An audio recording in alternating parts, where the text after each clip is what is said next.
En el año 1700, la ropa no era solo una necesidad, era un lenguaje silencioso que hablaba de quién eras, de tu posición social y hasta de tus aspiraciones.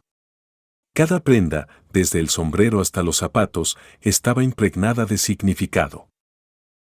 El historiador James Ledor afirmaba que la moda es un espejo de la historia, y en el siglo XVIII ese espejo reflejaba una sociedad jerarquizada, donde los colores, las telas y los cortes podían abrir o cerrar puertas. Hoy podemos cambiar de atuendo en minutos. Pero en 1700, elegir qué ponerse implicaba pensar en el clima, el trabajo, las normas sociales y, por supuesto, en el dinero. Porque no todos vestían igual, ni mucho menos. Esto es Desde Otra Época, el canal donde no solo recordamos la historia, la sentimos, la vivimos y la reconstruimos. En los primeros años del siglo XVIII, la moda occidental mantenía aún la impronta del barroco tardío, formas imponentes, tejidos pesados y ornamentos que hablaban de solemnidad y estatus. Pero poco a poco, sobre todo en las cortes europeas, se empezaban a notar cambios hacia líneas más ligeras y decoraciones más delicadas, anticipando el rococó. Para los hombres, el conjunto de 3 piezas, justacorps, abrigo largo hasta la rodilla, waistcoat, chaleco y breeches, calzones, definía la silueta masculina. Los hombros eran anchos, la cintura entallada y las mangas ajustadas, lo que daba un aire marcial, herencia de la indumentaria militar. El historiador John Peacock, en su estudio sobre moda de época, describe el justacorps como una prenda que combinaba la autoridad del uniforme con la opulencia del salón. En las mujeres, la silueta estaba marcada por faldas amplias y cinturas estrechas, reforzadas por corsés rígidos. La prenda estrella era la mantua, que caía desde los hombros en amplias líneas verticales, a menudo abierta en el frente para mostrar una falda interior ricamente decorada. Según la historiadora Ailén Ribeiro, este vestido permitía una presencia majestuosa incluso en espacios reducidos. El uso del panier, estructura que ensanchaba la falda hacia los lados, comenzaba a ganar popularidad en los círculos de élite, mientras que en las clases medias y bajas se optaba por versiones mucho más modestas o se prescindía de él.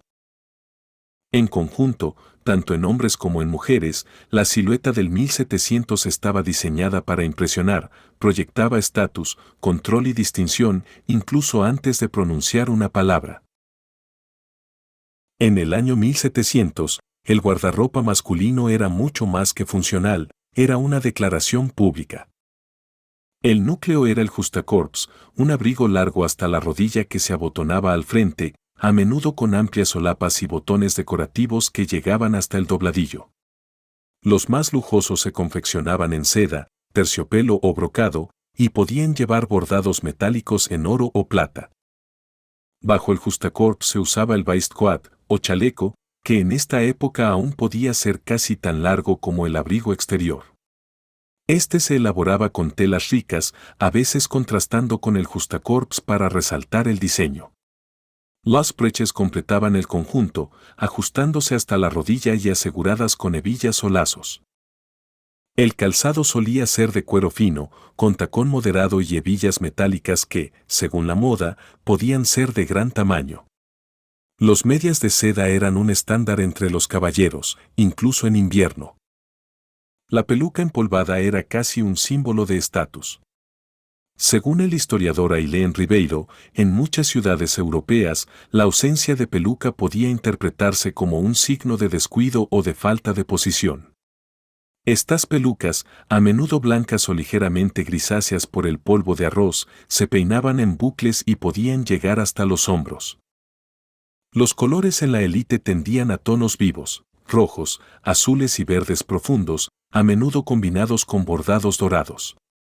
En contraste, las clases trabajadoras optaban por versiones más sencillas del conjunto, confeccionadas en lana, lino o mezclas, con colores apagados como marrón, gris o azul oscuro. Estas prendas eran más resistentes y menos costosas, pero seguían respetando la estructura básica del vestir masculino de la época. Los complementos incluían sombreros de 3 picos, guantes de cuero y, en ocasiones, espadas cortas como parte del atuendo formal.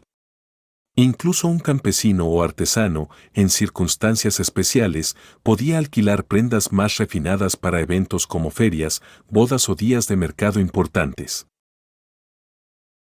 En el año 1700, la vestimenta femenina combinaba elegancia, estructura y un estricto control del cuerpo. La prenda más representativa era la mantua, un vestido que caía desde los hombros y se abría al frente para revelar una falda interior o petticoat, ricamente decorada.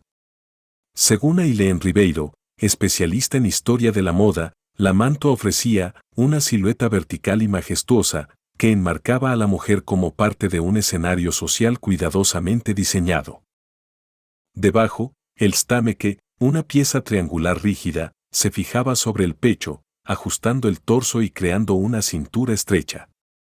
Esta estructura se mantenía gracias a corsés elaborados con varillas de ballena, madera o caña, que obligaban a mantener una postura erguida.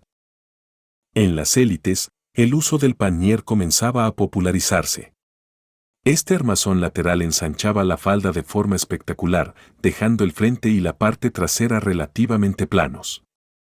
La historiadora Lansor Gengles señala que el panier no era solo moda, también un símbolo de rango, ya que su amplitud requería espacios y ceremonias que solo las clases altas podían permitirse. Los materiales eran suntuosos, sedas bordadas, damascos, tafetanes y encajes importados. Los colores pastel, como azul celeste, rosa pálido o marfil, convivían con tonos intensos como el carmesí o el verde esmeralda. El adorno no se limitaba a las telas, cintas, flores artificiales, bordados en hilo metálico y encajes de Flandes formaban parte del conjunto. El peinado comenzaba a elevarse, y aunque las voluminosas estructuras llegarían décadas después, ya se llevaban pelucas o postizos, a veces empolvados con polvos perfumados. Los sombreros de ala ancha adornados con plumas o las coifas de encaje eran comunes en exteriores.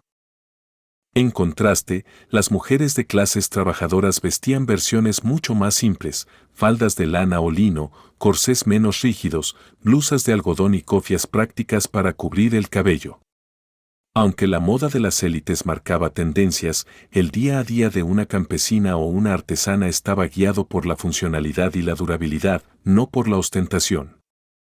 Incluso así, en fiestas religiosas, ferias o bodas, podían lucir prendas más elaboradas, muchas veces heredadas, prestadas o alquiladas, siguiendo el patrón general de la moda, pero adaptadas a su realidad económica. En el año 1700, vestirse no era solo cubrirse, era situarse en la escala social. La ropa funcionaba como un código visual que todo el mundo sabía leer. Bastaba con un vistazo para identificar si alguien era noble, artesano, campesino o esclavo. En las cortes y ciudades importantes, las leyes suntuarias, vigentes en varios reinos europeos y coloniales, regulaban quién podía usar ciertos colores, tejidos o adornos. En la España borbónica, por ejemplo, algunos decretos reservaban las sedas bordadas y los hilos de oro para la nobleza, prohibiendo su uso a las clases bajas bajo pena de multa. Como explica el historiador Daniel Roche, la vestimenta no solo indicaba riqueza, sino también obediencia al orden social. Las élites vestían con telas importadas, encajes de alta calidad y joyas ostentosas, mientras que los sectores medios recurrían a imitaciones más modestas, usando tintes menos costosos y fibras locales. El campesinado, por su parte, vestía de forma austera, con lino, lana y cuero, privilegiando la resistencia sobre la estética. En las colonias americanas, este código se adaptaba a la realidad local. En el virreinato de la Nueva España, por ejemplo, los comerciantes acomodados podían vestir a la moda europea, pero los indígenas y mestizos estaban sujetos a restricciones o a usos tradicionales. Esto no impedía, sin embargo, la mezcla cultural. Mantas indígenas bordadas podían combinarse con corpiños de corte europeo, dando lugar a una estética mestiza única. En el otro extremo de la escala social estaban los esclavos. Su ropa solía ser suministrada por los amos y consistía en camisas y pantalones de algodón burdo o sayales de lana, sin adornos. En climas tropicales, las prendas podían reducirse a lo mínimo y su función era puramente práctica. Las diferencias con la vestimenta de un amo o capataz eran tan marcadas que, incluso sin cadenas, la ropa seguía siendo una señal visible de sometimiento. Así, en el año 1700, vestirse era aceptar o desafiar un papel en la jerarquía social. La moda no era un juego inocente, era un lenguaje de poder. En el año 1700, ningún conjunto estaba completo sin sus complementos. Los accesorios no solo embellecían, también hablaban de la posición social, del oficio y, en algunos casos, hasta del estado civil. Para los hombres, el sombrero de 3 picos era el rey. Fabricado en fieltro de lana o en castor fino, podía decorarse con galones dorados, plumas o cintas, según el rango del portador. Las espadas cortas o estoques, llevadas como parte del atuendo urbano, simbolizaban tanto la elegancia como la capacidad de defensa personal. Los guantes de cuero fino, los bastones con empuñaduras talladas y los relojes de bolsillo eran elementos distintivos entre las élites. En las mujeres, los accesorios formaban parte de un lenguaje visual muy cuidado. Los abanicos, importados de España, Italia o China, se convirtieron en herramientas de comunicación sutil, con códigos de movimiento que podían expresar cortesía, interés o rechazo. Las joyas, especialmente los collares de perlas y los broches con piedras preciosas, completaban el atuendo. Las cofias de encaje, pañuelos bordados y sombreros de ala ancha adornados con flores artificiales y plumas eran comunes en exteriores. El calzado también marcaba diferencias. Los caballeros usaban zapatos de cuero con tacones de entre 3 y 5 centímetros, a veces teñidos de rojo, como dictaba la moda francesa. Las damas lucían zapatos de seda o cuero fino, con tacones curvos y hebillas decorativas.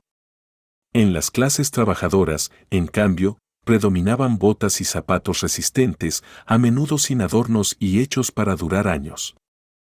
Un detalle curioso lo menciona John Stauss en su investigación sobre la vida material en la Inglaterra georgiana. Incluso las clases humildes, cuando podían, añadían un toque personal, como un pañuelo de color o un cinturón tejido, para distinguirse, aunque sus prendas fueran de segunda mano. Este gesto demuestra que, en todos los niveles, la ropa era más que una necesidad, era un espacio para expresar identidad. La vestimenta del año 1700 era mucho más que tela y costuras. Era un espejo de la sociedad, un código que revelaba sin palabras quién eras, de dónde venías y hasta dónde podías llegar. Desde el brillo de la seda en los salones palaciegos hasta la aspereza de la lana en los campos, la ropa contaba historias de poder, trabajo y pertenencia. Como señala la historiadora Ailén Ribeiro, la moda no solo vestía el cuerpo, vestía el papel que la sociedad asignaba a cada individuo. Y en un mundo donde los límites de clase eran rígidos, vestirse era también una forma de situarse, de reclamar o aceptar un lugar en el orden establecido. Mirar hacia atrás nos recuerda que, aunque hoy tengamos más libertad para elegir cómo vestir, la ropa sigue siendo un lenguaje. Quizá no nos impongan leyes suntuarias ni nos prohíban ciertos colores, pero cada elección que hacemos frente al armario sigue enviando un mensaje, consciente o no, a quienes nos rodean. Y así, la moda del siglo XVIII sigue viva, no tanto en las prendas que conservamos en museos, sino en la forma en que entendemos que vestirse siempre ha sido, y seguirá siendo, una manera de contar quiénes somos. Si este viaje al pasado te ha resultado tan fascinante como a mí, te invito a seguir explorando la historia juntos. En este canal encontrarás más relatos que nos ayudan a entender no solo cómo vivían, sino cómo pensaban las personas de otras épocas. Suscríbete para no perderte los próximos episodios, comparte este video con quienes aman la historia y déjame tu comentario. ¿Qué prenda o accesorio del año 1700 usarías hoy? Nos vemos en el próximo capítulo, porque el pasado aún tiene mucho que contarnos.